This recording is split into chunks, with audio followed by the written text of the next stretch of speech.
চাপায়ের ভাইরা কেমন আছেন আপনারা সবাই? আলহামদুলিল্লাহ, আল্লাহ তাআলা আমাকেও অনেক ভালো রেখেছেন। আমি চাই আজকের চাপায়ের মাহফিলটা ঐতিহাসিক মাহফিল হয়ে থেকে যাক। আমার একটা বড় সৌভাগ্যের ব্যাপার যে আমার তাফসীর জগতে যত কথা আমি চাপায়ের এই মাটিতে বলেছি, এই কথাগুলো পুরো দেশে একটা আলোড়ন সৃষ্টি করেছে। এখন প্রশ্ন যে হুজুর, চাপায়ে কথা বললে এটার আলোড়ন সৃষ্টি কেন হয়? এর একটা বিশেষ কারণ হচ্ছে আমার সামনে যারা বসে থাকে এই চাপায়ের মাটিতে, এদের আওয়াজে এতটা জোর আছে, একজন আলোচক যখন কোরআন থেকে আলোচনা শুরু করে দেয় আর চাপায়ের মানুষ যখন জবান খুলে রেসপন্স করা শুরু করে, একজন ইমানদারের তাজা রক্ত গরম হয়ে যায়। আর এই গরমের জন্যই আমার কথা সুন্দর হয়। এটা হচ্ছে চাপায়ের বৈশিষ্ট্য। আর একটা কথা বলে ফেলি, আমি গত বছর লাস্ট একটা চাপায়ে প্রোগ্রাম করেছিলাম, তো সেখানে একটা কথা বলার জন্য আমাকে অনেক রকম মেসেজ মানুষ দিয়েছে। সেখানে আমি বলেছিলাম যে রাজশাহীতে অনেক জেলা আছে, তবে আমি আসিফ হুজুর সবচেয়ে বেশি চাপাইকে ভালোবাসি, আলহামদুলিল্লাহ। তো এটার জন্য আমাকে নাটোরের মানুষ, নওগাঁর মানুষ কিছু কথা বলেছে যে আপনি কেন চাপাইকে বেশি ভালোবাসেন। তা আমি বললাম যে প্রিয় ভাই, আমি সবাইকেই বেসিকলি ভালোবাসি, বাট ব্যাপারটা হচ্ছে সব আতরের সুঘ্রাণ তো একরকম হয় না, সব ফুলের সুঘ্রাণ তো একরকম হয় না। আপনি নওগাঁ যাবেন, জয়পুরহাট যাবেন, আপনি নাটোর যাবেন, আপনি রাজশাহীর যে কোনো জেলায় যেতে পারেন, বাট চাপায়ে তাফসীর মাহফিল কেন্দ্রিক যে ক্রেজ আছে, যে ভালোবাসা আছে, যে আত্মবিশ্বাস আছে, রাজশাহী কেন অন্য বিভাগে খুঁজে পাওয়া মুশকিল হয়ে যাবে। এবং এই চাপায়ের মানুষ হচ্ছে সেই মানুষ, আল্লামা সাঈদীকে যখন জেলখানায় দেওয়া হয়েছিল, আল্লামা সাঈদীর বিরুদ্ধে যখন মিথ্যা তহমত দেওয়া হয়েছিল, আল্লামা সাঈদীকে কারামুক্ত করবার জন্য চাপায়ের হাজার হাজার পুরুষ, হাজার হাজার নারী রোজা পর্যন্ত রেখেছিল। সুবহানাল্লাহ পড়েন। এটা হচ্ছে সেই চাপায়ের মাটি। অতএব এই চাপায়ের মাটিতে কত সুন্দর হবে না তো কত সুন্দর হবে কোথায়? আমি আমার ভূমিকায় কিছু কথা বলতে চাই, প্রথমত যুবক ভাইদেরকে নিয়ে। আপনাদের ঠিক শুনে মনে হচ্ছে আপনারা আমার সঙ্গে দ্বিমত পোষণ করেছেন। আপনার দ্বিমত না একমত? আমার কথা কি বোঝা যায় নাকি যায় না? আমি যে কথাগুলো বলবো, আমার কথাগুলো জাস্ট যুবকদের কাজে আসবে তা নয়, আমার মুরব্বীদের কাজে আসবে, বিবাহিতদের কাজে আসবে, আমার মা বোনদের কাজে আসবে। তবে যে কথা এখন বলতে চাই, এটা আমি আমার কোনো মাহফিলে আগে কখনো বলি নাই। এটা আশা করা যায় পুরো দেশে মানুষের কর্ণকুহরে পৌঁছায় যাবে। আপনারা আমাকে রেসপন্স করার জন্য রেডি আছেন নাকি নাই? যদি আপনারা রেডি থাকেন আপনারা বলবেন ইয়েস। আপনারা বলেন তো ইয়েস নাকি নো? তাকবীর দেন, নারায়ে তাকবীর। আমি প্রথম কথা স্পষ্ট ভাষায় বলতে চাই, এখানে অনেক যুবক আছেন বিবাহিত, অনেক যুবক আছেন অবিবাহিত। আমার প্রথম কথা হচ্ছে, কোনো বিবাহিত পুরুষের বিরুদ্ধে যদি তার কোনো ওয়াইফ, যদি তার ওয়াইফ কোনো কমপ্লেইন আনে, অভিযোগ আনে, আমাদের বাংলাদেশের আইনে এই আইনটা পুরুষদের জন্য অবশ্যই অবশ্যই জারি করতে হবে। ওয়াইফ কোনো অভিযোগ করলে বিশ্বাসযোগ্য হবে না, ওয়াইফকে যথারীতি এভিডেন্স প্রমাণ করতে হবে। আমি একটা কথা পুরুষদেরকে জিজ্ঞেস করতে চাই, হে পুরুষেরা, আমি নিজেও তো পুরুষ, আপনারাও পুরুষ। আমার কথা হচ্ছে, নারী আর পুরুষ দ্বন্দ্ব লাগলে মানুষ কেন শুধুমাত্র নারীর ক্ষেত্রে আলগা পিরিত দেখায়?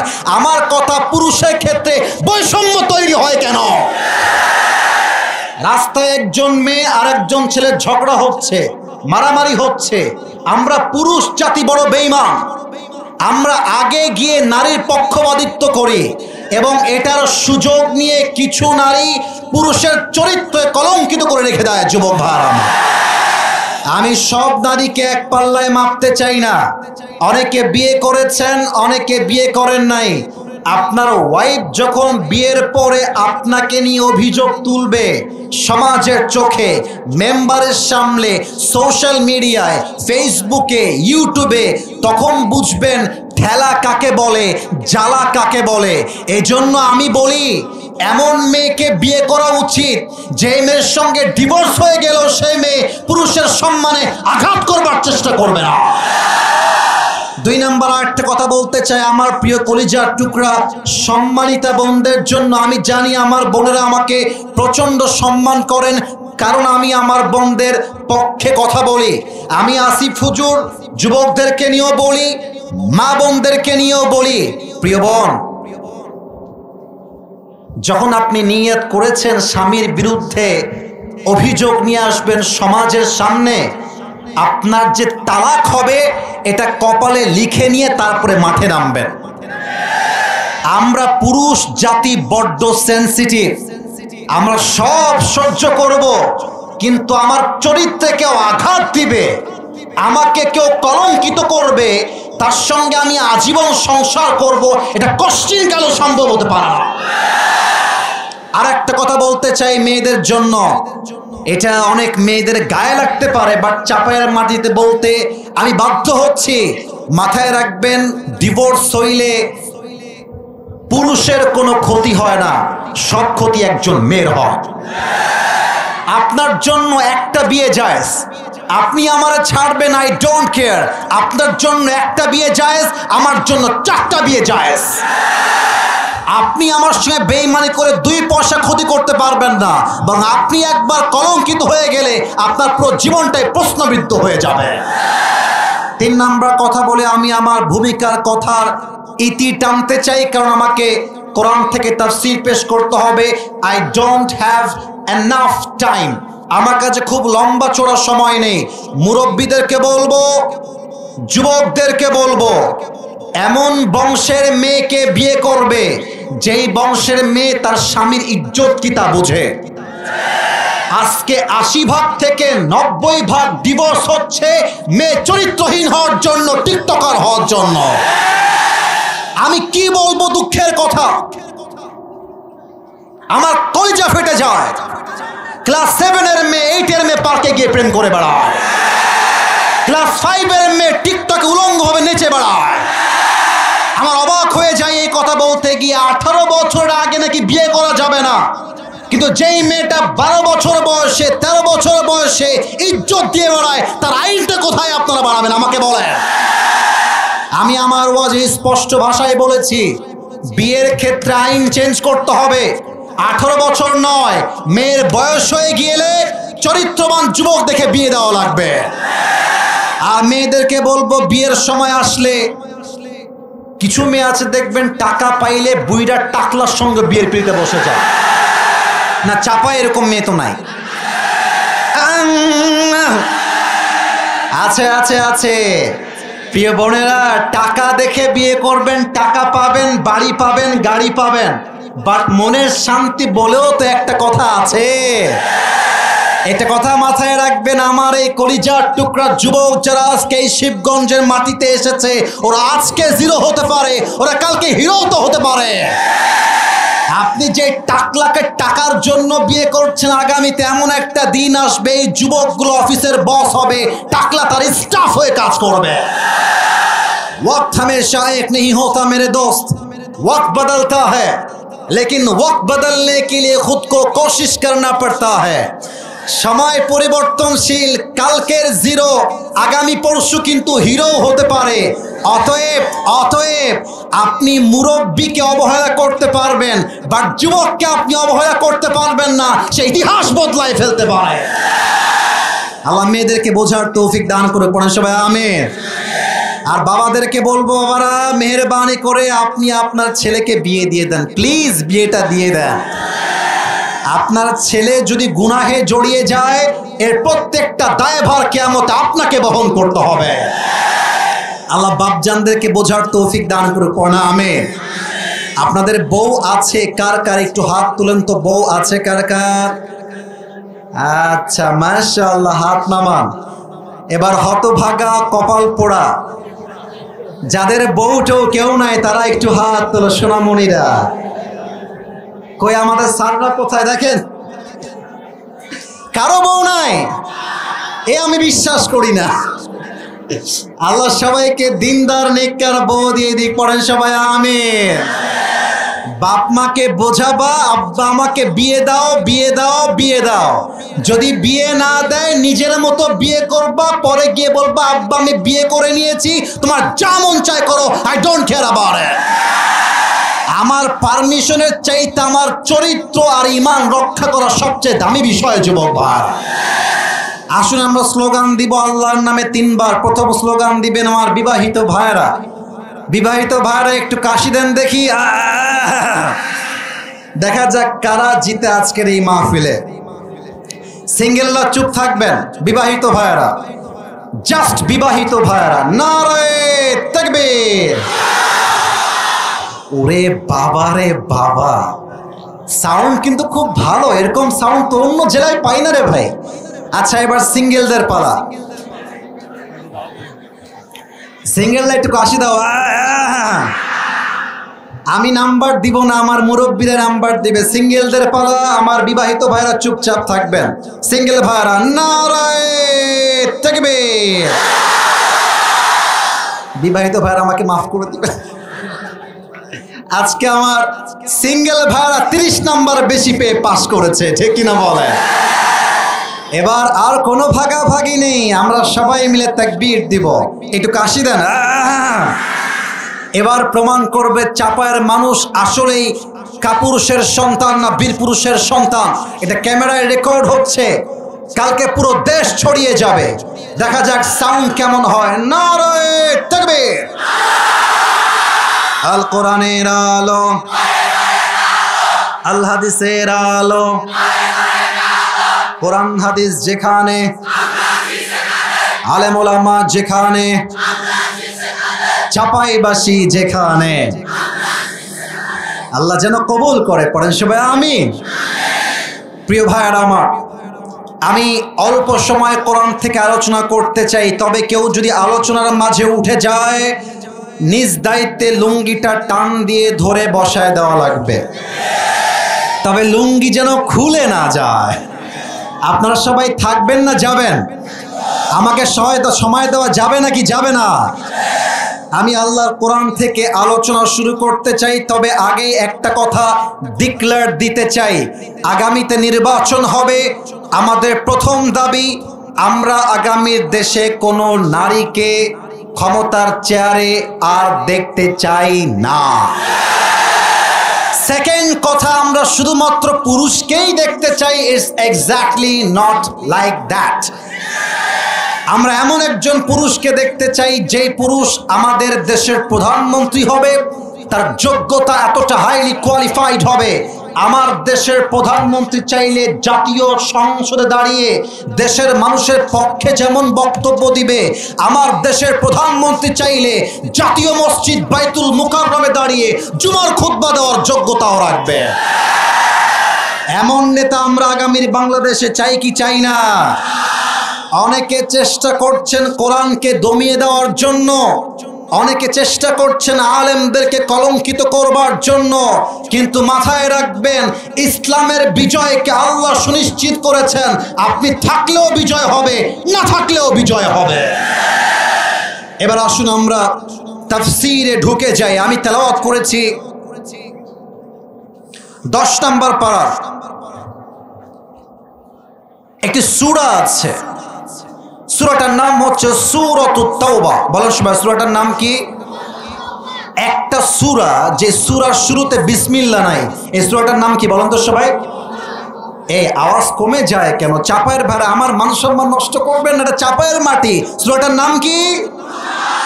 তাওবা। আমি সূরাতুত তাওবার 100 নম্বর আয়াত তেলাওয়াত করেছি।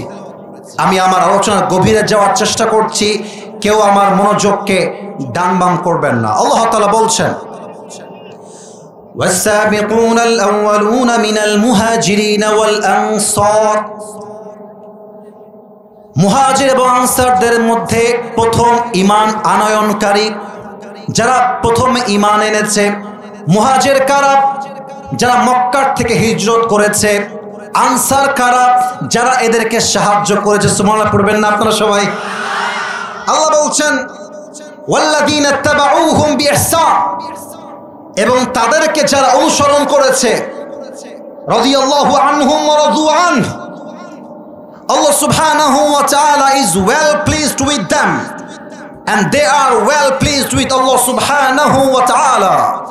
আল্লাহ বলছেন আমিও তাদের উপরে খুশি, তারাও আমার উপরে খুশি, এবং তাদের জন্য আমি আল্লাহ এমন এক জান্নাত প্রস্তুত করে রেখেছি যেই জান্নাতের তল দিয়ে হবে স্রোতধারা, ঝর্ণাধারা। সুবহানাল্লাহ পড়বেন না আপনারা? যালিকাল ফাওজুল আযীম, and that is the supreme success. আমরা যদি জান্নাত পেয়ে যাই, চাওয়ার মতো কি আর কিছু আছে যুবক ভাইরা বলো? আমরা যদি জান্নাতই না পাই, পাওয়ার মতো আর কি আছে কিছু যুবক ভাইরা বলে? জান্নাত হচ্ছে আমাদের লাইফের আলটিমেট সাকসেস। এই হচ্ছে আমার তেলাওয়াতকৃত আয়াত এবং তার তরজমা। এবার আমরা হাদিসে যেতে চাই। আল্লাহর রাসূল বলেছেন খায়রুন নাসি করনি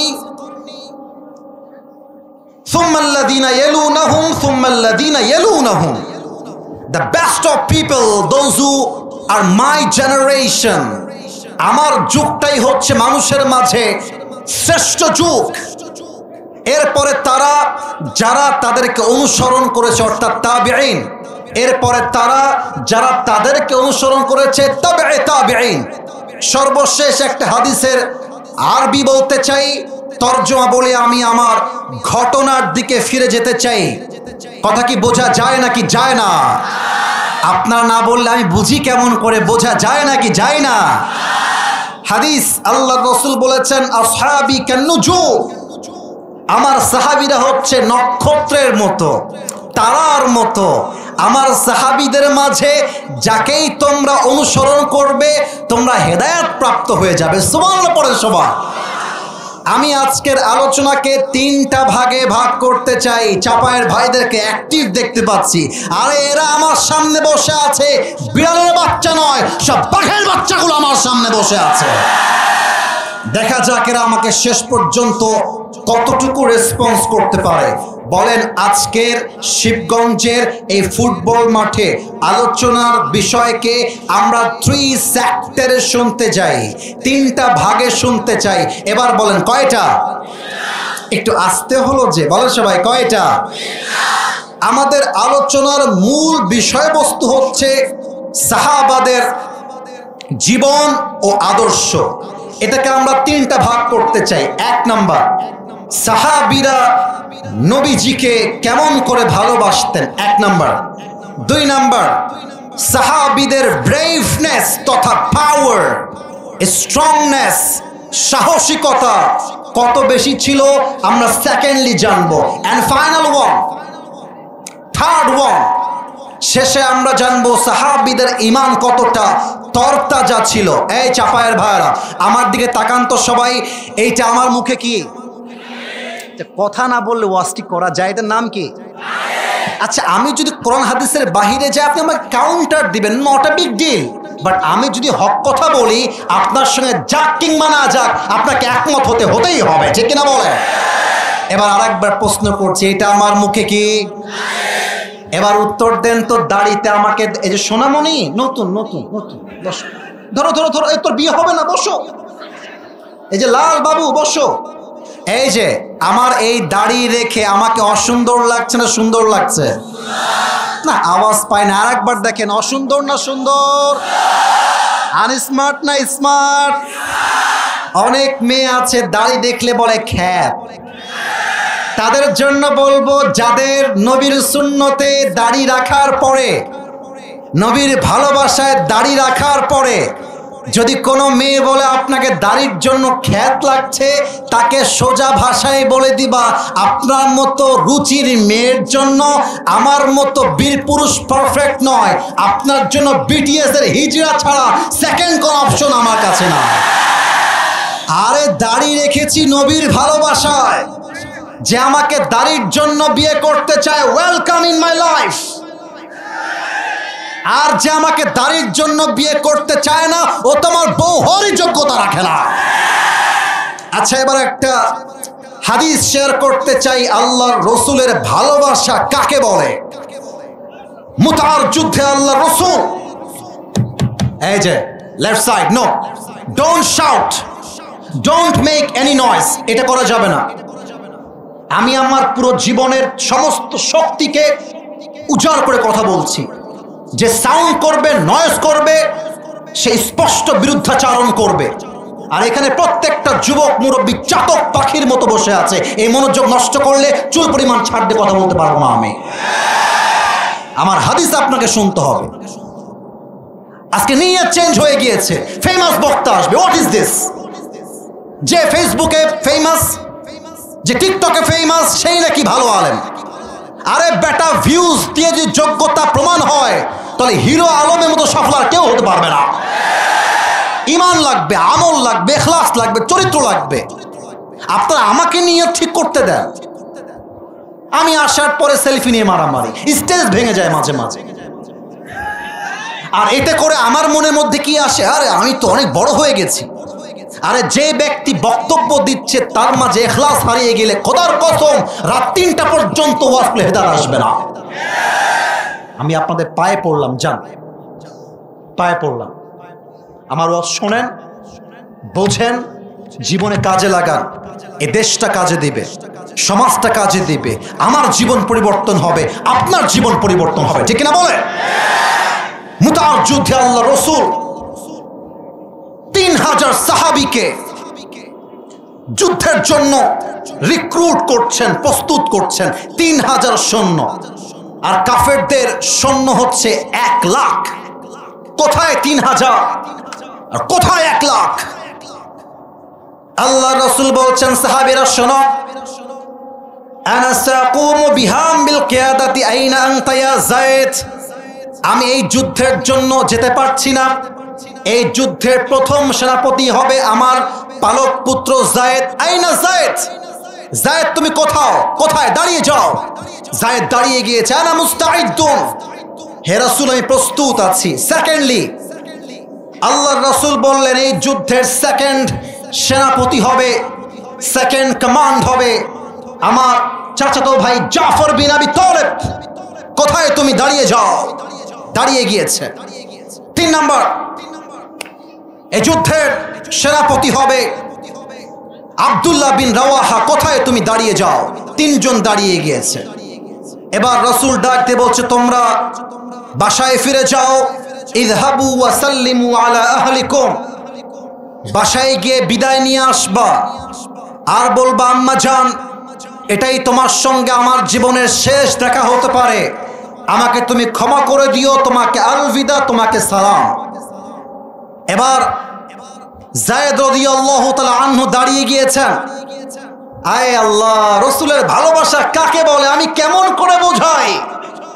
ডাক দিয়ে বলছে, ইয়া রাসূলুল্লাহ, আমার তো যাওয়ার মতো কোনো জায়গা নেই। আপনি আমার বাবা, আর আমার আম্মা জান আয়েশা ঘর থেকে শুনেছেন আমাকে যুদ্ধের জন্য কমান্ডো হিসেবে চুজ করা হয়েছে। আমার যাওয়ার কোনো জায়গা নাই। আপনি এখনই বললে আমি এখনই শহীদ হওয়ার জন্য প্রস্তুত আছি। আল্লাহু আকবার। এবার জাফর বিন আবি তালেব বাসায় এসেছে। ডাক দিয়ে বলছে, বিবি আমার, আল্লাহর রাসূল আমাকে যুদ্ধের জন্য সেনাপতি নিযুক্ত করেছেন, আমাকে যাওয়া লাগবে যুদ্ধের জন্য, তোমাকে সালাম করবার জন্য এসেছি। আচ্ছা, আপনি আপনার বউয়ের কথা ভাবেন তো। যদি বউ থাকে, আপনি যদি আপনার বউকে বলেন যে আমি একদিন বাসার বাইরে থাকবো, যাদের বউ আছে তারাই বুঝবে। কিছু বউ আছে দেখবেন স্বামীর সব সহ্য করবে, বাট স্বামী বাড়ির বাহিরে গিয়ে থাকবে এটা সহ্য করতে পারে না, ঠিক কিনা বলে? তো জাফর বিন আবি তালেবের বউ ডাক দিয়ে বলছে, হে আমার স্বামী, যদিও বা আমার মন চায় না আমি তোমাকে ছাড়ি, তবে যেহেতু আমার রসুল তোমাকে আদেশ দিয়েছেন আমি তো সব অমান্য করতে পারবো, বাট রসুল যা বলেছেন তা তো আমি অমান্য করতে পারবো না। সুবহানাল্লাহ পড়বেন না আপনারা সবাই? এবার আসেন হাদিসের মেইন পয়েন্টে, একদম সাবজেক্ট ওয়াইজ বুঝাচ্ছি। কিন্তু এবার বউ হাত তুলেছে স্বামীর সামনে। আমি ওয়াজগুলো আমার দিল থেকে করতে চাই। আমি যুবকদেরকে বোঝাতে চাই, মেসি তোমার আদর্শ নয়, রোনালদো তোমার আদর্শ নয়, শাহরুখ খান তোমার আদর্শ নয়, কোন ক্রিকেটার ফুটবলার কেউ তোমার আদর্শ নয়, তোমার আদর্শ সাহাবা ইকরাম রাদিয়াল্লাহু তাআলা আনহুম। ঠিক কিনা বলো? বউ দোয়া করছে, আল্লাহ আমার প্রাণের স্বামী যুদ্ধের জন্য বের হবে, তুমি আমার স্বামীকে যুদ্ধের ময়দান থেকে গাজী বানায় আমার কাছে ফিরায় দিও। এবার আমার ডান হাত দেখবেন, আমার চাপায়ের শিবগঞ্জের ভাইরা, ডান হাতে লম্বা একটা লাঠি ছিল, লাঠিটা দিয়ে জাফর বিন আবি তালেব বউকে হালকা একটু টুকা মেরেছেন, হালকা আঘাত করেছেন। ডাক দিয়ে বলছে, আমার বউ, আমার কলিজার টুকরা বউ, লা তাদঈ আকসা যালিক, উল্টা পাল্টা দোয়া করে কোনো লাভ হবে না। আল্লাহর রাসূল আমাকে সেনাপতির দায়িত্ব দিয়েছেন, এটাই ইঙ্গিত করে এটাই আমার জীবনের শেষ দেখা, এর সঙ্গে তোমার সঙ্গে আমার আজীবনে আর একটা বারের জন্য দেখা হবে না। এই কথা শুনে স্ত্রীর দুই চোখ দিয়ে টলটল করে পানি বের হতে শুরু করেছে, সন্তানরা কান্না করতে শুরু করে দিয়েছে। জাফর বিন আবি তালেব ডাক দিয়ে বলছে, বউ আমার, কেঁদে কাঁদলে হবে না, মুসলমানদের হৃদয়টা পাথরের মতো শক্ত হতে হবে। আল্লাহর জমিনে আল্লাহর দ্বীনকে কায়েম করবার জন্য নিজের জীবনকে স্যাক্রিফাইস করবার জন্য প্রস্তুত থাকতে হবে। বউ আমার, কান্না করো না, তোমাকে আমি ওসিয়ত করে যাই। উফ, কি মারাত্মক ওসিয়ত! বলছে, আমি যে রাস্তায় শহীদ হওয়ার জন্য যাচ্ছি, আমার সন্তানকেও তুমি সেই রাস্তায় শহীদ হওয়ার জন্য প্রস্তুত করে দিও। সুবহানাল্লাহ, আল্লাহু আকবার। জাফর বিন আবি তালেব বাড়ির থেকে বের হয়ে যাচ্ছেন, দুই সন্তান জাফর বিন আবি তালেবের পাটা এমনি জড়িয়ে ধরেছে, আব্বা তুমি যেও না, আব্বা তুমি গেলে আমরা বাঁচবো কেমন করে? রসুলের ভালোবাসা এতটা মজবুত ছিল, জাফর বিন আবি তালেব একটা মুহূর্তের জন্য পেছনে ঘুরে তাকায়নি। আল্লাহু আকবার। এবার আব্দুল্লাহ বিন রাওয়াহা তার ওয়াইফের কাছে এসেছে, প্রথম বিয়ে, বাসর রাত সেই দিন। সুবহানাল্লাহ পড়বেন না? বাসর রাতে আল্লাহর রাসূল আদেশ দিয়েছেন, নবীজির ভালোবাসা কাকে বলে? আব্দুল্লাহ বিন রাওয়াহা, তোমাকে যুদ্ধের জন্য প্রস্তুত হওয়া লাগবে, তোমার বাসর ঘর হয়তো বা হবে না। বইয়ের কাছে আসছে। আচ্ছা, এই স্টেজ কি দেখা যায়? আচ্ছা, মনে করেন this stage is like a room, একটা রুম এইটা, and this is the door of this room, এটা হচ্ছে দরজা। হাদিসটাকে আমি প্রেক্ষাপটটাকে বোঝাবার স্বার্থে অভিনয় করে বোঝাচ্ছি। আব্দুল্লাহ বিন রাওয়াহা গেটের এখানে আসছে, আর বউ তার ঘরের ভেতরে বাসর ঘরে বসে বসে কোরআন তেলাওয়াত করতেছে। বিশ্বাস করেন, এই সুবহানাল্লাহ চাপায়ের সুবহানাল্লাহ হতেই পারে না, না এটাও হইতে পারে না। আরেকবার পড়ুন সুবহানাল্লাহ সবাই। আব্দুল্লাহ বিন রাওয়াহা ডাক দিয়ে বলছে, প্রাণের বিবি আমার, কোরআন তেলাওয়াত সামান্য সময়ের জন্য বন্ধ করে কয়েকটা কথা বলতে চাই। কোরআনটা বন্ধ করে দিয়েছে। বলছে, কি বলবেন প্রাণের স্বামী, বলেন। আব্দুল্লাহ বিন রাওয়াহা বলছে, বউ তোমার সঙ্গে আমার বিয়ে হয়েছে ঠিক আছে, কিন্তু একটা পলকের জন্য তোমার চেহারাটা আমি দেখতে পারি নাই। আল্লাহর রাসূল আমাকে যুদ্ধের জন্য সেনাপতি হিসেবে নিযুক্ত করেছেন, আমাকে যুদ্ধের জন্য প্রস্তুত হতে হবে, হয়তোবা তোমার সঙ্গে আমার আজীবনেও আর দেখা হবে না, তুমি আমাকে মাফ করে দিও। কিয়ামতের কঠিন দিনে আমি স্বামী হিসেবে কোন হক তুমি আমার কাছে চেয়ে বসো না। সুবহানাল্লাহ পড়বেন না আপনারা? এবার বউ ডাক দিয়ে বলছে, স্বামী আমার, আমি সব অমান্য করতে প্রস্তুত ছিলাম, বাট যেহেতু আমার রাসূল তোমাকে আদেশ দিয়েছে, রাসূলের ভালোবাসা আমার মধ্যে এতটা প্রবল আছে, আমি সব মান্য করতে পারবো, রাসূলের আদেশকে আমি অমান্য করতে পারবো না। তবে একটা কথা বলতে চাই, স্বামী আমার, আমি মদিনার একজন সুন্দরী যুবতী নারী, আমি আপনার বউ হয়ে ঘরে এসেছি, আমি তো আমার স্বামীকে একটা পলকের জন্য দেখতে পারি নাই। ও আমার প্রাণের স্বামী, আপনি জাস্ট একটা বারের জন্য ঘরে আসেন, আমি আপনাকে একটা পলক দেখতে চাই। এবার স্বামী বলছে, তুমি একটা পলক দেখে কি করবে আমাকে বলো। এবার বউ ডাক দিয়ে বলছে, স্বামী আমার, আমি যদি আপনাকে একটা পলক দেখতে পারি, কিয়ামতের কঠিন দিন আল্লাহকে বলবো, আল্লাহ এটাই তো আমার স্বামী, তাকে তুমি আমার জান্নাতের সাথী বানায় দাও। সুবহানাল্লাহ বলে। আব্দুল্লাহ বিন রাওয়াহা ডাক দিয়ে বলছে, ও আচ্ছা এই কথা, তুমি কিয়ামতের দিন আমাকে খুঁজে বের করতে চাও? ও আমার বউ, শুনে রাখো, আমি যে আল্লাহর জন্য, যেই দ্বীনের জন্য আমার বুকের তাজা রক্ত দিয়ে শহীদ হওয়ার জন্য যাচ্ছি, সেই আল্লাহ তাআলা কিয়ামতের দিনে তোমাকে আমাকে স্বামী হিসেবে পরিচয় করা দিবে। সুবহানাল্লাহ বলেন। যুদ্ধের জন্য তারা বের হয়ে গেল। আপনারা বলবেন, হুজুর আপনি এত ঘটনা থাকতে হাদিসের ঘটনা থেকে যুদ্ধের ঘটনাই কেন বলছেন? আমি বলছি এই জন্য, আমাদের দেশটা সেকেন্ড টাইম স্বাধীন হয়েছে কবিতা দিয়ে নয়, ভিডিও দিয়ে নয়, কন্টেন্ট দিয়ে নয়, বুকের তাজা রক্তটা যুদ্ধের মাধ্যমে এ দেশটা স্বাধীন হয়েছে। এখন অনেকে বলে ছাত্ররা নাকি কিছুই করে নাই, ওদের কোনো ক্রেডিট নাই। আরে এই ধামাল যুবকরা রাস্তায় নেমে রক্ত দিয়েছে বলে আজকে আমি আসিফ হুজুর স্বাধীনভাবে কথা বলতে পারছি। আপনারা আমার কথায় রাগ করবেন, তবু আমি বলতে বাধ্য হচ্ছি। এটা যদি 5 আগস্টের পূর্বে হতে পারতো এমন যে আমি বক্তব্য দিচ্ছি, এর মাঝে কোনো কুলাঙ্গার এসে আমার মাইকটা এমনি কেড়ে দিত। তো আজকে আসেন না। আপনি যদি আজকে তাফসীর মাহফিলে বাধা দেন দলের নাম করে, বাপের নাম করে, আপনার পিঠের চামড়া একটাও থাকবে না। দেশটা এমনি স্বাধীন হয় নাই, যুদ্ধের মাধ্যমে স্বাধীন হয়েছে। যুদ্ধ শুরু হয়ে গেল। যায়েদ রাদিয়াল্লাহু তাআলা আনহু কয়েকশো কাফেরকে আঘাত করে, কয়েকজনকে হত্যা করে তিনিও শহীদ হয়ে গেলেন। এবার সময় আসছে জাফর বিন আবি তালেবের। এটা আমার বাম হাত না ডান হাত? এদিকে দেখান সবাই, এটা আমার ডান হাত। এটা আমার কি হাত? ড্রোনের মতো উড়বে। তোমরা গ্রামের চাচাতো ভাইয়ের মতো অভিনয় করতে যেও না। আমরা চাপায়ের সন্তান, we are the smart people. আরে ড্রোন কেন? কোটি টাকার ক্যামেরা থাকলেও আমার দেখার টাইম নেই, চাপায়ের ছেলে।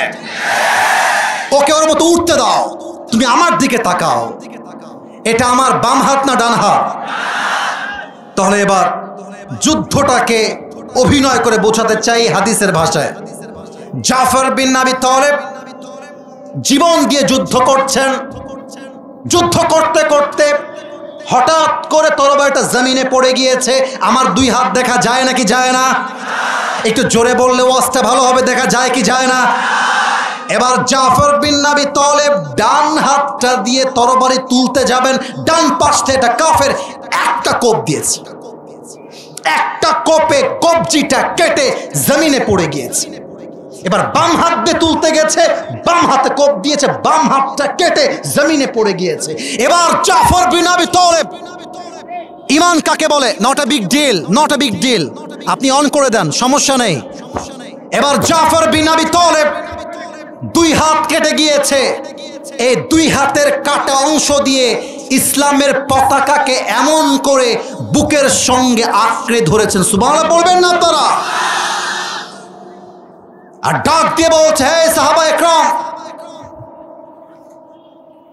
তোমরা সাক্ষী থেকো, আমার দেহে 1 ফোঁটা রক্ত থাকা অবস্থায় ইসলামের পতাকা আমি উঁচু করে ধরে রেখেছি, জমিনে পড়তে দেই না। আল্লাহু আকবার। এবার আব্দুল্লাহ বিন রাওয়াহা এবং আবু উবাইদা রাদিয়াল্লাহু তাআলা আনহু দৌড় দিয়ে আসলেন। ইসলামের পতাকাকে উঁচু করতে হবে আকাশের দিকে। এসেই দেখছেন ইসলামের পতাকা উঁচু করতে হবে না, আগের থেকে ইসলামটা বিজয় হয়ে তার পতাকা আকাশের দিকে পক পক করে উঠছে। আব্দুল্লাহ বিন রাওয়াহা বলছে, হাউ কাম ইট পসিবল? কে ইসলামের পতাকাকে উড্ডীন করলো? কে উড়াই দিল বিজয়ের পতাকা? কে সেই সাহাবী? কাছে গিয়ে দেখছে অবাক করা বিষয়। আচ্ছা প্রিয় ভাইরা, আমার হাতে এখানে যে কোরআনটা রাখা আছে দেখা যায় নাকি যায় না? আচ্ছা এই বোতলটা দেখা যায় নাকি যায় না? আমি কেন বলছি? Let me give you a real example. এটা হচ্ছে জাফর বিন আবি তালেবের পা। জাস্ট অ্যান এক্সাম্পল, উদাহরণ দিচ্ছি। এটা জাফর বিন আবি তালেবের কি, এই পা দুইটা কেটে এই দিকে পড়ে আছে। এবার আসেন, এইটা জাফর বিন আবি তালেবের বুক, এইটা বিচ্ছিন্ন হয়ে বাম দিকে পড়ে আছে। এটা হচ্ছে জাফর বিন আবি তালেবের মাথা, এই মাথাটা বিচ্ছিন্ন হয়ে আরেক দিকে পড়ে আছে। আর জাফর বিন আবি তালেব ইমানের জোর কত বেশি, মাথা বিচ্ছিন্ন হয়ে গিয়েছে, দাঁত দিয়ে ইসলামের পতাকার লাঠিকে আঁকড়ে ধরে ইসলামের পতাকায় বিজয় করে উড্ডীন করে রেখে দিয়েছে। আল্লাহু আকবার। আব্দুল্লাহ বিন রাওয়াহা এসে পা এক জায়গায় করলেন, মাথা এক জায়গায় করলেন, বুক এক জায়গায় করলেন। এবার তাকে জড়িয়ে ধরে তার কপালে চুমু খেলেন, তাকে দাফন করলেন। রাতে যখন ঘুমাতে যাবেন স্বপ্নে দেখছেন আব্দুল্লাহ বিন রাওয়াহা, স্বপ্নে দেখছেন জাফর বিন আবি তালেব জান্নাতের ভেতরে ফেরেশতার সঙ্গে জান্নাতে হাওয়া বাতাস খেয়ে বেড়াচ্ছে। আপনারা সুবহানাল্লাহ বলেন নাই? বলেন সবাই সুবহানাল্লাহ। ওদিকে আওয়াজ পায় না, এবার বলেন সবাই সুবহানাল্লাহ। আব্দুল্লাহ বিন রাওয়াহা ডাক দিয়ে বলছে, আরে জাফর বিন আবি তালেব, বলো তো তোমার সঙ্গে আল্লাহ কি ব্যবহার করেছেন? তুমি জান্নাতে যাওয়ার পরে আল্লাহর কাছে কি পেয়েছো? তুমি কি চেয়েছো? জাফর বিন আবি তালেব ডাক দিয়ে বলছে, আব্দুল্লাহ বিন রাওয়াহা, আমি যখন শহীদ হয়ে আল্লাহর কাছে আসলাম, আল্লাহ ডাক দিয়ে বলছে, হে জাফর বিন আবি তালেব, আমি আল্লাহ তোমার উপর খুশি হয়ে গেছি, তুমি আমার কাছে কি চাও তুমি আমাকে বলো। জাফর বিন আবি তালেব ডাক দিয়ে বলছে, আল্লাহ কিছুই চাই না, জাস্ট একটা জিনিস চাই, তুমি আমাকে আবার জীবন দাও, আমি দুনিয়া আবার যেতে চাই, আল্লাহর রসুলের ভালোবাসায়, তোমার ভালোবাসায় তাজা রক্ত ঢেলে দিয়ে আবার শহীদ হয়ে তোমার কাছে ফিরে আসতে চাই। ঈমান কাকে বলে? ভালোবাসা কাকে বলে? আপনার সবাই মিজানুর রহমান আজহারী হুজুরের নাম শুনেছেন না? মনে পড়ে গেল, বললে কি রাগটা করবেন নাকি আপনারা? আপনারা আসতে বললেন যে না, জোরে বলেন ইয়েস নাকি না? হ্যাঁ, রাগ করা যাবে না প্রিয় ভাইয়েরা। আমি কোন দলের পক্ষপাতিত্ব করতে এই মাহফিলে অ্যাটেন্ড করি নাই। আজহারী সাহেবকে বলা হয়েছিল জামাতের প্রোডাক্ট, রাজাকার। এই সেম অপবাদ দেওয়া হয়েছিল আল্লামা সাঈদী হুজুরকে।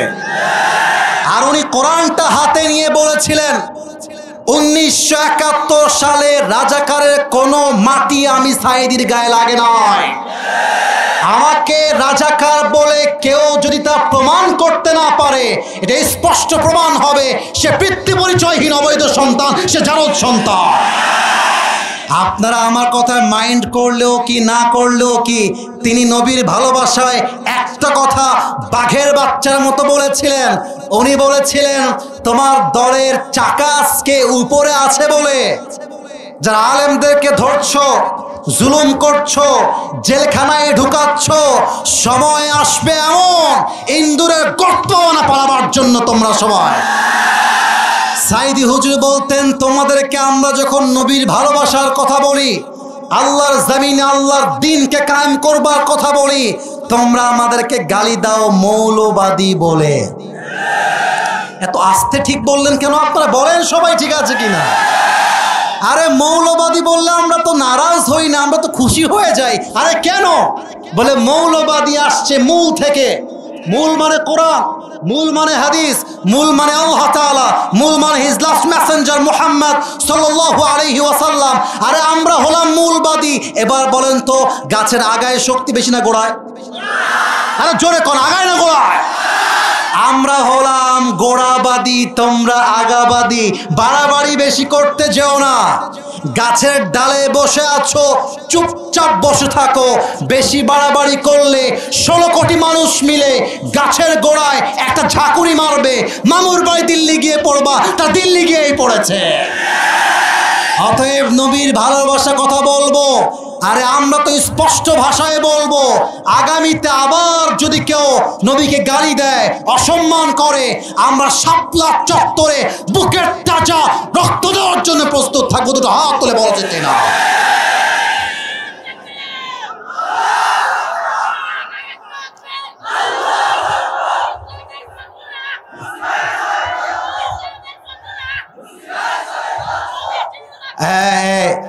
আমি তাকবীর দিচ্ছি, আওয়াজটা পছন্দ হয় না। আরে মিয়া, কথা বলবেন বাঘের বাচ্চার মতো, পুরো দেশটা কেঁপে উঠবে। আমার সঙ্গে দেন তাকবীর, নারায়ে তাকবীর, নারায়ে তাকবীর। প্রিয় ভাইয়েরা, আমার এসেছি এখানে আমি 10:42-এ, এখন বাজে 10:42, এখন বাজে 11:42-এর কাছাকাছি। একটা কথা জিজ্ঞেস করব, কোনো ওয়াজ শেষ করছি তা না। আমার ফর্মে দেওয়া আছে যে আমি সব জায়গাতে 1 ঘন্টা। তোর বিয়ে হবে না, তুমি কি ভেবেছো আমি দেখতে পাবো না? আমি চশমা পরে আছি যে, উঠা যাবে না বে, বসে থাকতে হবে। প্রিয় ভাইয়েরা, আমার নিয়ম হচ্ছে 1 ঘন্টার বেশি আমি ওয়াজ করব না, ফর্ম দেওয়া আছে। তবে সব জায়গায় নিয়ম কানুন দিয়ে ওয়াজ হয় না, মাঝে মাঝে ভালোবাসা দিয়েও তো হিসাব করতে হয়, ঠিক কি না? তো আমার ওয়াজ কি বোঝা যায় না কি যায় না? আমরা বলছিলাম নবীজির ভালোবাসা। আরেকটা ছোট্ট কথা এর সঙ্গে সমসাময়িক অ্যাড করতে চাই। কিছু মেয়ে আছে দেখবা বোরকা পরেই পার্কে গিয়ে প্রেম করে বেড়ায়। নাই নাই, আর আমি ভুল বলেছি তো? ভুল বললাম না ঠিক বললাম? বলো। বোরকা এমন ভাবে পরে দেখলে মনে হবে ये तो अभी के अभी जन्नत से भाग के दुनिया में आई है। বাবা রে বাবা, হাতে মোজা, পায়ে মোজা, মুখ ঢাকা, চোখ ঢাকা, কিন্তু একটা বোরকাওয়ালি মেয়ে 4টা ছেলেকে নাকের ডগায় দই লাগায় ঘুরায় বেড়ায়। আমি মাঝে মাঝে বলি, বোরকা পড়লে নবীর ভালোবাসার প্রমাণ হয় না, বোরকা পড়লেই দিনদার হওয়া যায় না। আর দিনদার হওয়ার জন্য চরিত্রের প্রয়োজন হয় যুবক ভাই। আরো ছোট্ট একটা কথা অ্যাড করতে চাই, নানি, চাচি, দাদিদের জন্য। তারা জিকিরও করে, নামাজও পড়ে, হিজাবও পড়ে, নবীর ভালোবাসার কথা শুনতে তারা রাজিও আছে, কিন্তু তারা আবার স্টার জলসা দেখে, হিন্দি সিনেমা দেখে, নাটক দেখে, গান দেখে, বিভিন্ন ওয়েব সিরিজ দেখে বেড়ায় যুবক ভাইরা। অতএব শুধুমাত্র নবীরে ভালোবাসি, নবীকে ভালোবাসি, ওই জিলাপি খাওয়া ভালোবাসা হলে চলবে না। আর নবীর জন্য তাদের রক্ত দেওয়ার জন্য প্রস্তুত থাকতে হবে। 1 নাম্বার, বলেন তো সাহাবীদের হৃদয়ে নবীর জন্য ভালোবাসা কম ছিল না বেশি ছিল? 2 নাম্বার সাবজেক্ট ছিল বাহাদুরি এবং সাহসিকতা। আপনাদেরকে পরীক্ষা করতে চাই এখন। পরীক্ষা হবে, হাত তুলতে হবে না, হাত নিচে রাখেন। পরীক্ষা। বেঁধে গেলে জরিমানা নাই, বেঁধে গেলেও ভালোবাসা, উত্তর দিলেও ভালোবাসা। আর এসেছি ভালোবাসা দেওয়ার জন্য আর ভালোবাসা নেওয়ার জন্য, ঠিক কিনা বলে? আচ্ছা বলেন তো চাপার শিবগঞ্জের ভাইরা, আমার নবী সব মেয়েদের মাঝে নবীজি কোন মেয়েকে বেশি ভালোবাসতেন? খাদিজা তো নবীজির ওয়াইফ। আমি নবীজির মেয়ের কথা, ভুল হলো সমস্যা নাই। ফাতেমা রাদিয়াল্লাহু তাআলা আনহা। কে বলেছে একটু হাত তুলো তো? মাশাআল্লাহ। এবার সবাই উত্তর দিবেন। বলেন তো আমার নবী সবচেয়ে কোন মেয়েকে বেশি ভালোবাসতেন?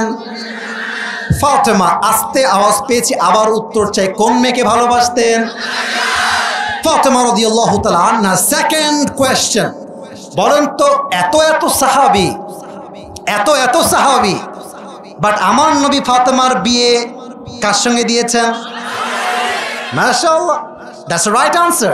Amazingly appreciated. Last question. শেষ ভালো যার?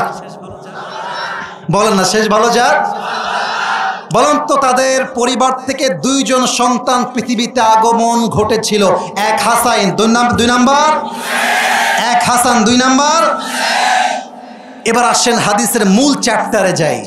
এই যুবক ভাইরা, পুরুষ মানুষের আসল পরিচয় তার চেহারার মধ্যে নেই, তার জামার মধ্যে নেই, তার বডির মধ্যে নেই। পুরুষের আসল চেহারা বর্তমান যুগে তার যোগ্যতায় আছে আর তার পকেট ভর্তি টাকার ভেতরে আছে। আমরা পুরুষরা হলাম টাকার মেশিন। টাকা দিবেন, আপনার বউ বলবে আই লাভ ইউ, মা বলবে এরই আমার বেটার মতো বেটাই হবে না বে। টাকা দিবেন, আপনার বোন বলবে আমার ভাইয়ের মতো ভাই হয় না রে। টাকা দিবেন, আপনার ভাই বলবে আমার ভাইয়ের মতো কোনো ভাই হয় না রে। টাকা উড়াইবেন, এলাকার লোক বলবে he is really able to be a good leader, এই তো নেতা হওয়ার যোগ্য। টাকা থাকলে মানুষ সুদখোরকেও স্যালুট করতে বাধ্য হয়। এই সমাজের বাস্তব কথা এইটা, পুরুষের টাকা আছে, দাম আছে, পুরুষের টাকা নাই, 4 পয়সাও দাম নাই। আর আমি বলি প্রবাসীরা হচ্ছে সবচাইতে বড় টাকার মেশিন। আপনি কি বুঝে ঠিক বললেন না বুঝে ঠিক বলছেন? কোনটা? আমি কথা ভুল বললাম না ঠিক বললাম? বলেন না আপনারা। প্রবাসীর কাছে যত ডিমান্ড করে, একটা প্রবাসীকে মানুষ নয়, ওকে জানোয়ার হিসেবে ট্রিট করা হয়। আমি বলতে চাই, পুরুষ মানুষ যা সুন্দর হলেই হয় না, তার যোগ্যতা থাকতে হয়, তার সাহস থাকতে হয়, ঠিক কিনা বলো? আরে আলীকে দেখো তোমরা সবাই, মেয়ে পছন্দ হয়েছে, বাপকে সরাসরি গিয়ে অ্যাটাক, আপনার মেয়েকে আমি বিয়ে করবো। সুবহানাল্লাহ পড়বেন না আপনারা? এখন দেখেন আজকালকার যুবকরা রাস্তাঘাটে মেয়ে দেখলে লাইন মারতে চায়। মুরব্বী আপনি রাগ করবেন না। আরে বেটা, তুই মরদ মানুষ হলে লাইন মারবি কেন? তুই মেয়ের বাপকে গিয়ে বলবি আমি আপনার মেয়েকে বিয়ে করতে চাই, দিবেন নাকি দিবেন না তাই কর। আচ্ছা, এখন যদি কোনো মেয়ে না করে দেয়, ছেঁকা খেয়ে বেকা হয়ে যেও না। আরে চাপায়ে মেয়ে আছে তা নয়, রাজশাহীতেও মেয়ে আছে, গোদাগাড়িতেও মেয়ে আছে, ঢাকাতেও মেয়ে আছে, রংপুরেও মেয়ে আছে, বরিশালেও মেয়ে আছে, সিলেটেও মেয়ে আছে। তোমার মতো মেয়ে আমাকে ছাড়লে আমার 2 পয়সা পরোয়া নাই। ছেঁকা খাইলে তুমি খাবা, আমার প্রশ্নই তো ওঠে না। तू नहीं तो कोई और सही, कोई और नहीं तो कोई और सही, बहुत लंबी है ये जमीन, मिलेगी लाखों हंसी, इस जमाने में सनम तू अकेला तो नहीं, ठीक ना बोले? আলীর সাহস দেখেন। ইয়া রাসূলুল্লাহ, আপনার মেয়েকে বিয়ে করতে চাই, আপনি রাজি আছেন কিনা তাই বলেন। নবীজি বলছে, আরে আমি কি বলবো, আলীর সঙ্গে ফাতেমার বিয়ে হবে, এটা তো আল্লাহর পক্ষ থেকে সিদ্ধান্ত, ফাইনাল। সুবহানাল্লাহ বলা। এবার দেখেন, উহুদের যুদ্ধের পরে, বদরের যুদ্ধের পরে কাফেররা মদিনায় অ্যাটাক করলো। আচ্ছা, এখানে আমার যদি ভুল না হয়, আই এম সরি, এটা একটু বিরতি দিয়ে বলতেছি, আমার মনে হয় এখানে 90% বেশি আমার যুবক ভাইয়েরাই মাহফিলে এসেছে, আর 10% আমার এই যে সম্মানিত আব্বাজান সামনে ডানে কিছু আছেন। এখন যদি রাজশাহীর থেকে, কথা বোঝা যায় নাকি যায় না? হ্যাঁ জোরে বলেন, যায় কি যায় না? এক ছেলে এসে বলল, এই চাপায়ের শিবগঞ্জে কে আছিস, আমার সঙ্গে যুদ্ধ করবি, আয়, বের হয়ে আয়। আপনি গেলেন, মারামারি করবেন। এখন গিয়ে দেখেন ওর হাতে একটা গান আছে, গান মানে গুলি। আপনি সামনে আগাবেন 1 ধাপ, পেছনে ফেলবেন 10 ধাপ। বলেন কথা ঠিক আছে কিনা? বলেন বলেন বলেন। অ্যাটাক করতে আসছে কাফেরের নাম হচ্ছে আমর বিন মারহাব। এই মদিনার মুসলমান, কাদের সাহস আছে, আমার সামনে আয়, যুদ্ধ করে দেখা। কোন বাপের বেটা আছিস, কে তার মায়ের দুধ পান করেছিস, আমার সামনে আয়। সব সাহাবা একরাম চলে আসছে, নবীজিও আছে, কিন্তু কেউ সামনে যায় না। আলীর বয়স কম, হাদিসটা বুঝে নেন, জেনে নেন। বলছে, ইয়া রাসূলুল্লাহ, আমি রাজি আছি, আমাকে সুযোগ দেন। আরে তুমি বসো, তুমি তো বাচ্চা মানুষ, বসো। মাঝে মাঝে আমরা মজা করে বলি, ছোট মরিজের বসে গেছে, আলী বসে গেছে, নবী বলেছে তো বসে গেছে। আবার বলছে, এই কে বাপের বেটা আছিস, আয় আমার সামনে দাঁড়া। কেউ দাঁড়ায় না, আবার আলী দাঁড়িয়ে গিয়েছে। নবীজি বলছে, আলী বসো, বয়স কম, বসো। 3 নাম্বার, আবার কে আছিস, আয়। এবারও আলী দাঁড়িয়ে গেছে, দেখেন এভাবে, ইয়া রাসূলুল্লাহ, আমি রাজি আছি। 3 বার যখন হাত তুলেছে, এবার রাসূল বুঝে গেছে কেউ না পারলেও আলী কিন্তু পারবে, সাহস আছে। বলছে, আলী যাও, তোমাকে আমি চান্স দিলাম। তবে নবীজি নিজে একটা তরবারি আলীর হাতে দিলেন, এর নাম হচ্ছে জুলফিকার। বলছে, যাও, প্রস্তুত হয়ে যাও যুদ্ধের জন্য।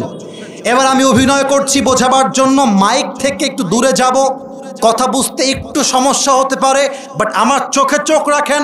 I think it be very easy for you to understand the matter that I am talking about. যা বলছি আমাকে দেখেন, বুঝতে হেল্প হবে। আমর বিন মারহাবের হাইট হচ্ছে কত লম্বা, একদম বিশাল লম্বা। যদি আমি এক্সাম্পল দেই, আলী হচ্ছেন 5.9 আর আমর বিন মারহাব হচ্ছে নিয়ার বাই 7, এতটা কম বেশি। তা আমর বিন মারহাব যদি আলীকে দেখতে চায় তাহলে আমর বিন মারহাবের চোখটাকে নিচু করতে হবে, আর আলী যদি আমর বিন মারহাবকে দেখতে চায় মাথাটাকে, কথা বলেন, মাথাটা কি করতে হবে? হাদিস কিন্তু এখনো শেষ হয় না, এটা আমার শেষ হাদিস। আমি লম্বা রাত ওয়াজ করতে চাই না, টাইম ওয়েস্ট করতে চাই না। এবার আলী যখন তার সামনে আসছে এমন করে দেখতেছে, দেখা যায়? আমার কথা বোঝা যায়? যায়। এবার আসেন সেকেন্ড পার্টটা বোঝাই। এটা আমার একটা ওয়েস্ট কোট, ব্ল্যাক কালার, দেখা যায় যুবক ভাইরা? আমর বিন মারহাবের যে পোশাক এটা হচ্ছে লোহার পোশাক। মুরব্বী যুবক, এটা কি জামার পোশাক না লোহার পোশাক? লোহার পোশাক, পুরোটা লোহা। আমার মাথায় যে টুপি পরে আছে, টুপি কি দেখা যায়? ওরে ভাই কথা বলেন, দেখা যায়? এই টুপিটাও লোহা। হাতে যেই হাতাটা আছে এটাও লোহা, পুরো দেহটাই লোহার দ্বারা বেষ্টিত। তো এবার আমর বিন মারহাব বলছে, এই বেটা, এই বাচ্চা, তুমি কে? আলীকে বলছে। আলী বলছে, সাহস তো কম না রে, কারে বাচ্চা বলে? হ্যাঁ, তোমার নাম কি বলো? বলছে, আমার নাম হচ্ছে আনাল্লাযী সাম্মাতনি উম্মি হায়দারা। আমি হলাম সেই যুবক যাকে তার মা নাম দিয়েছে হায়দারা। হায়দারা মানে হচ্ছে যে বারবার অ্যাটাক করে, যতক্ষণ পর্যন্ত শিকার না হয়ে যায় তার অ্যাটাকটা থামে না, তার নাম হচ্ছে হায়দারা। বলছে, ও আচ্ছা আচ্ছা, টিটকারি মারছে। ও আচ্ছা আচ্ছা, তোর আসল নাম কি তাই বল বেটা। বলছে, আমার আসল নাম হচ্ছে আলী। বলছে, ও আলী, ও তুমি কি আলী বিন আব্দুল মুত্তলিব? তোমার বাপের নাম কি আব্দুল মুত্তলিব? বলছে, না না না না, আমি হলাম আলী বিন আবি তালেব, বাপের নাম আলী বিন আবি তালেব। বলছে, ও তুমি আবু তালেবের ছেলে? আরে ভাতিজা, তুমি তোমার ভাতিজা, তোমার বাপ তোমার ভাই লাগে। আরে যাও বাবু, আমি বাচ্চাদের সঙ্গে মারামারি করতে চাই না, যাও যাও। কথা বোঝা যায়? যায়। বলছে, আরে বাবা তুমি যাও, তোমার আমি মারবো না, আমি তো বাচ্চাদের গায়ে হাত তুলতে চাই না। ফাইন্নী লা উকাতিলু সিবিয়ান, আমি বাচ্চা মারি না, তুমি যাও বাবু যাও। এবার আলীর গায়ে রক্ত গরম হয়ে গিয়েছে, ডাক দিয়ে বলছে, এই আমর বিন মারহাব, তুই কারে বাচ্চা বলিস? একবার যুদ্ধে নাম না, তোর মাথা তোর কল্লা বিচ্ছিন্ন করতে আমার 1 মিনিটে বেশি সময় লাগবে না। আল্লাহু আকবার। এই কথা শুনে আমর বিন মারহাবের গায়ে রক্ত উঠে গেছে। বলছে, আয় দেখি কেমন পারিস তুই, আমার কাছে আয়। মাথায় রাখবেন, মুসলমান কাউকে আগ বাড়িয়ে মারতে যায় না, কিন্তু যখন কেউ মারতে আসে জবাব দিতে হয় কেমন করে তাও মুসলমান জানে, যে কিনা বলে। দেশটা স্বাধীন হতো না যদি শহীদ আবু সাঈদ তার বুকটা পেতে জীবন না দিত। আচ্ছা, আমি একটা লজিক্যাল কথা বলতে চাই আজকে। মিডিয়ার ভাইয়েরা আছেন, আপনারা একমত হলে আমাকে একমত বলবেন, যদি আপনি দ্বিমত হন দাঁড়িয়ে যাবেন, আমার কোনো কমপ্লেন নাই। আচ্ছা, শহীদ আবু সাঈদ যখন মাঠে নেমেছিল সে কি কাউকে গুলি করেছিল? কথা বলেন, গুলি করেছিল? কাউকে হত্যা করেছিল? সে জাস্ট চেয়েছে কোটার সংস্কার চাই, এতটুকুই তো। আপনি যখন তার বুকে গুলি করলেন, এই গুলি জাস্ট শহীদ আবু সাঈদের বুকে লাগে নাই, এই গুলি লেগেছে বাংলার লক্ষ কোটি তাওহীদি জনতার বুকের মধ্যে গুলি লেগেছে। আমরা কাউকে নামাইতে চাই নাই, আমরা কাউকে মারতেও চাই নাই, বাট যারা আমাদেরকে মারতে চায় তার বংশ আমরা নির্বিশেষে শেষ করে দিব। যুবক ভাই আছে কিনা বলো? আলী বলছে, আরে আমরা কাউকে মারি না, আগে তুই মারতে আয়, আগে তুই মার। এবার আমর বিন মারহাব 2 হাত দিয়ে তরবারি ধরেছে এমন করে। আচ্ছা, যুদ্ধের সময় যখন তরবারিতে আঘাত করা হয়, যুদ্ধের কৌশলটা হচ্ছে 2 পা এক করতে হয়, যাতে করে লাফটা দিলে হাতে শক্তি বেশি পাওয়া যায়। এবার আমর বিন মারহাব 2 হাতে তরবারিটা তুলে একটা লাফ দিয়েছে, একটা কোপ দিয়েছে আমর বিন মারহাব আলীর ডান কাঁধে। আলী বিন আবি তালেব সমস্ত সাহসিকতা দিয়ে নারায়ে তাকবীর আল্লাহু আকবার বলে ঢালটা এমন করে ধরেছেন যে আঘাতের জন্য পুরো দেহ বিচ্ছিন্ন হওয়ার কথা, ওই আঘাতটা আলীর দেহে 1 চুল পরিমাণ স্পর্শ করতে পারে নাই। এবার আলী বলছে, এই বেটা, এবার তোর পালা, এবার তুই রেডি হ, দেখা যাক তুই কেমনে আমাকে আটকাস। আলী বিন আবি তালেব জাস্ট স্টেপ ব্যাক, পেছনে গিয়েছেন। আল্লাহর রসুলের দেওয়া জুলফিকার এমন করে শক্ত করে ধরেছেন। আরে বীর বাহাদুর তিনি আসাদুল্লাহ আল গালিব তরবারিটা ধরে মাথাটা উঁচু করে একটা লাফ দিয়ে নারায়ে তাকবীর আল্লাহু আকবার বলে একটা কোপ দিয়েছে। আমর বিন মারহাবের দেহটা টুকরো হয়ে দুই আটখান হয়ে ছিটকে পড়ে গিয়েছে। এবার আলী রাদিয়াল্লাহু তাআলা আনহু, ভাই সামনে পুরোটাই ঢাকা, আমি দেখাই কেমন করে। এবার আলী নিজে আমর বিন মারহাবের বুকে পা রেখেছে। মুসলমানদের ঐতিহ্য জেনে নেন, মুসলমানদের পরিচয় জেনে নেন। আর একজন মুসলমান 1000 কাফেরের সমান। বুকের মধ্যে পা দিয়ে বলছে, এই বেটা তুই আমাকে মারবি কেমন করে? আনতা তা'বুদু হাজারান ওয়া আনা আব্দু রাব্বি মুহাম্মদ, আনতা তা'বুদু হাজারান ওয়া আনা আব্দু রাব্বি মুহাম্মদ। তুই তো পাথরের পূজা করিস, তুই মূর্তির পূজা করিস, আর আমি আমার মুহাম্মদের রবের গোলামি করি। আর যে রবের গোলামি করে তাকে পাথর পূজারী হত্যা করতে পারে না, এটা কোশ্চিনকালেও সম্ভব নয়। সাহস কাকে বলে? অতএব আগামী ফেব্রুয়ারিতে নির্বাচন হবে। আমি কোন রাজনৈতিক বক্তব্য দেওয়ার জন্য আসি নাই। আমরা কোরআনকে ভোট দিব। যারা আমাদেরকে দমে দেওয়ার জন্য আসবে, বুঝতে হবে আল্লাহর জমিনে আল্লাহর রাজ কায়েম হবে। তুমি থাকলেও হবে, তুমি না থাকলেও হবে। ঠিক কিনা বলে?